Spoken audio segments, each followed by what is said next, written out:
asalaamaaleykum président maa ngi lay nuyu di nuyu bu baax ministre de la santé ministre des finances ministre du travail monsieur Samba Sy di rendre un vibrant hommage au personnel soignant yi nekk ci biir Sénégal yépp ñi nekk ci biir Dakar ak ñi nekk ci intérieur du Sénégal di def liggéey bu am solo avec des moyens souvent extrêmement dérisoires di rendre hommage aussi koo xamante ni dafa gunge di liggéey ministère de la santé muy son secrétaire général nekk un brillant sénégalais affecté aussi perdre son épouse te malgré tout ça mu ñëw toog fii même pas une semaine ndax pour répondre à l'appel du devoir donc monsieur Mbengue ñoo ngi bokk ak yow naqar bi mon frère donc di wax ne question bi nga xamante ni moom laay njëkk a soulever rapidement monsieur le ministre c'est la question mooy affaire u dialyse yi maanaam ñi nga xamante ni tey fii may wax ak yéen am na ku wax léegi ne madame le ministre boo tëddee na nga nelaw mais madame le ministre li ñu ko jox nag wax dëgg yàlla mënu koo boole ak nelaw wala bu nelawee sax du yandoor parce que fii may wax ak yéen hémodialysés yi nga xamante ni ñoom ñoo nekk fële ci hangaaru pèlerin yi ñu yóbbu leen fa fii may wax ak yéen rupture dafa am ci kit yi rupture dafa am ci kit yi te bu ñu ci góorgóorluwul suba ñaanuñu ko suñu borom mais musiba mën na xew donc ñu bëgg a comprendre bala ñuy génn fii te maa ngi interpeller le collègue en charge de la santé commission santé ñu def ay descentes sur le terrain pour constater de visu ce qui s'y passe parce que c'est une situation alarmante au niveau du pèlerin donc beneen bi nga xamante ni bëgg nañ ci alerter mooy le ministre des finances interpellé nañ la ci aussi pour voir ndax fay bi nga xamante ni war nañ ko fay nañ ko pour ñu mën a jot ci kit yi au niveau des hémodialyses beneen bi nga xamante ni bëgg naa ci wax madame le ministre mooy la question liée aux internes des hôpitaux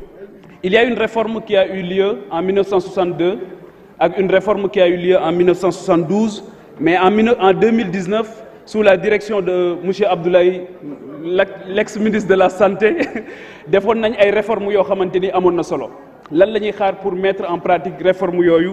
pour mën a aider ces jeunes là qui font partie de la crème pour ñu mën a dimbali suñu système de santé beneen bi mooy le désert médical bari na man fi ma jógee muy Thiadiaye je parle sous le contrôle de ñi nga xamante ni ñoom ñoo jógee foofu Thiadiaye tey dafay supporter beaucoup de villages yoo xamante ni dañ ko wër et cette pression là elle est forte suñu fa jógee ñu ñëw Mbour l'établissement sanitaire de Mbour aussi franchement aussi bien les services urgence bi ak yeneen yu bari yoo xamante ni man dem naa fa ba constater ko liggéey bu bari moom moo fa war a am te malheureusement ba tey amagu fa beneen bi mooy la gestion des ressources humaines rien qu'en 2022 neuf anesthésistes réanimateurs jóge nañ fi nga xamante ni moom mooy Sénégal dem Guyane am na ci koo xamante ni il a gagné beaucoup d'expérience moom moo doon gérer la réanimation au niveau ci biir Covid bi au niveau de l'hôpital principal tey jii moo ngi fi nga xamante ni moom mooy Guyane nan la ñuy def ba téye sunu ressources humaines yi ba ñu mën a toog Sénégal dans le domaine de la santé parce qu'ils abattent un travail remarquable te bu ñu sañoon Sénégal la ñuy toog mais malheureusement la saignée continue ñoo ngi continuer di leen ñàkk boo xamante ni ñàkk bu doy waar la donc ci li nga xamante ni moom mooy le centre neurologique de Fann bëgg nañ aussi ñu dimbale ñu ci beneen bi mooy hôpital Le Dantec et ces impacts négatifs yi nga xamante ni tey moo ngi koy am ci hôpitaux yi nga xamante ni ñoo ngi subir aussi une haute pression bi nga xamante ni tëj nañ ko ba tey donc est-ce que mën nañu am ay réponses ci délai de livraison bi beneen bi aussi mooy xam nañ ne hôpital voisinage am aussi environnement bi mu nekk c'est important le reste de l'assiette foncière bi nga xamante ni moom moo nekk hôpital Le Dantec est-ce que mën nañu wax aussi clairement lan lañ ci bëgg a def leneen li mooy la démarche qualité dans les hôpitaux est-ce que ñëpp a ngi wax accueil bi mais est-ce que am nañ ci ginnaaw ay mécanismes pour mesurer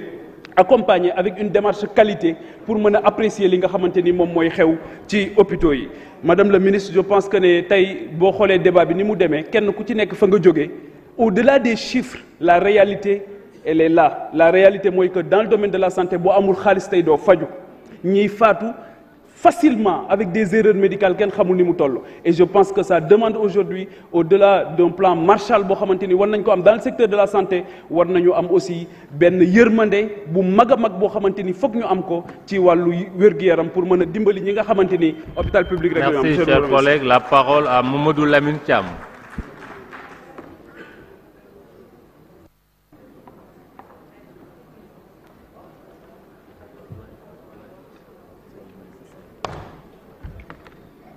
Assalamu alaikum, Monsieur le Président. Je voudrais d'abord saluer Madame le ministre de la Santé et l'ensemble de nos collègues, nos compagnons, Monsieur le ministre des Finances et Monsieur le ministre en relation avec les assemblées. Saluer l'ensemble des fonctionnaires et les hauts cadres qui les accompagnent. Présenter aussi mes condoléances à mon frère Mbeng et prier que Dieu accueille Notre-Dame à Firdaus. Aussi, présenter mes condoléances aussi au peuple sénégalais après le décès annoncé de notre doyen Cheikh Tidiane Sy.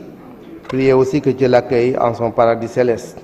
Madame la ministre, je vous remercie pour les réponses que vous avez bien voulu nous adresser suite aux questions que nous avions posées lors de la réunion de commission. Mon premier propos, Madame la ministre,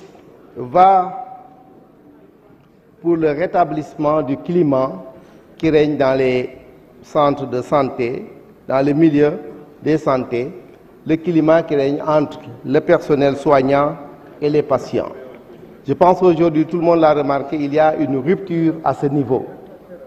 Au niveau de tous les centres de santé, les populations aujourd'hui ont des problèmes avec le personnel soignant ou avec le problème d'accueil. Je pense que cela est un climat qui n'est pas favorable. Quand les populations vont se soigner, c'est parce qu'ils ont confiance à une personne. Je pense donc que, Madame la ministre, il y a là quelque chose à faire. Nous, on a essayé dans notre district, avec le préfet et autres, de tenir des réunions pour sensibiliser davantage le personnel. Mais de plus en plus, vous voyez aujourd'hui qu'il y a des plaintes qui sont déposées pour tel et tel fait. Tout cela relève d'une rupture de confiance qui progressivement est en train d'installer un climat qui est néfaste aujourd'hui à la santé. Je voudrais, Madame la ministre, savoir qu'est-ce que vous entreprenez pour cela. Madame la ministre, nous vous avions écrit une lettre pour vous annoncer notre désir d'aller visiter l'hôpital Le Dantec. Vous nous aviez répondu que vous alliez examiner notre requête. Je voudrais rappeler à l'ensemble des collègues que les groupes parlementaires ont la liberté de se déplacer, mais la courtoisie nous recommande d'avertir les responsables de ces secteurs. C'est pourquoi nous y avons été. Nous avons été quand même accueillis par des responsables du chantier. Les questions ont été posées. Je ne vais pas poser aujourd'hui des questions sur cela parce que l'honorable Abbas Fall et Mamadou Lamine Diallo ont posé toutes les questions que j'avais à poser sur cela.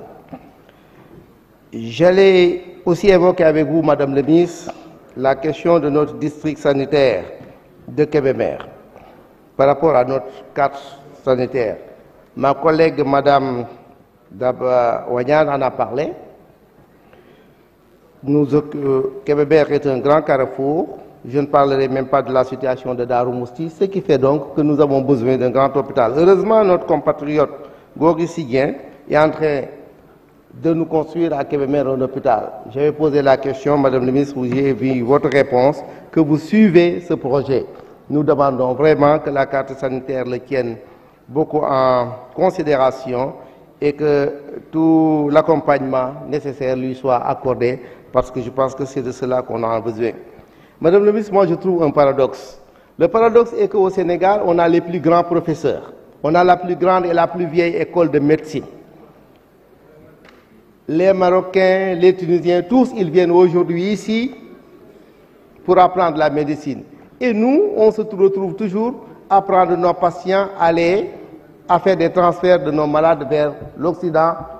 même vers la Tunisie. Qu'est-ce qui se passe? Voilà le paradoxe. Cela veut dire que donc la situation de nos hôpitaux ne permet pas à l'ensemble de nos sommités les professeurs et les médecins d'y pratiquer l'art comme il faut. Comment?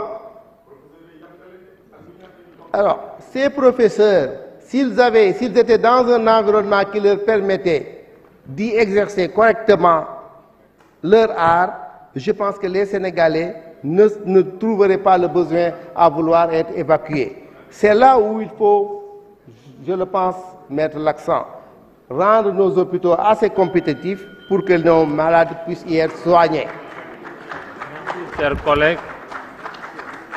La parole est à Birame Souleye Diop.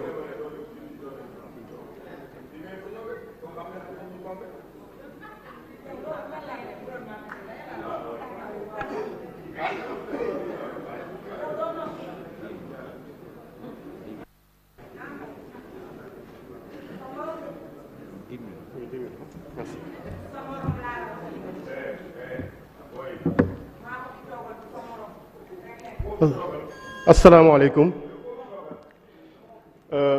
ñi ngi nuyu ñëpp di leen jaar madame la ministre gannaaw interpellation yi ñu fi def ci kaw interne yi xam naa ni su ma ci yokkaate suma kàddu du la sonal ci dégg ko day tekki rek itte ak illa bi nga xam ni am nañ ko ci préoccupation wu cas interne yi may wax ni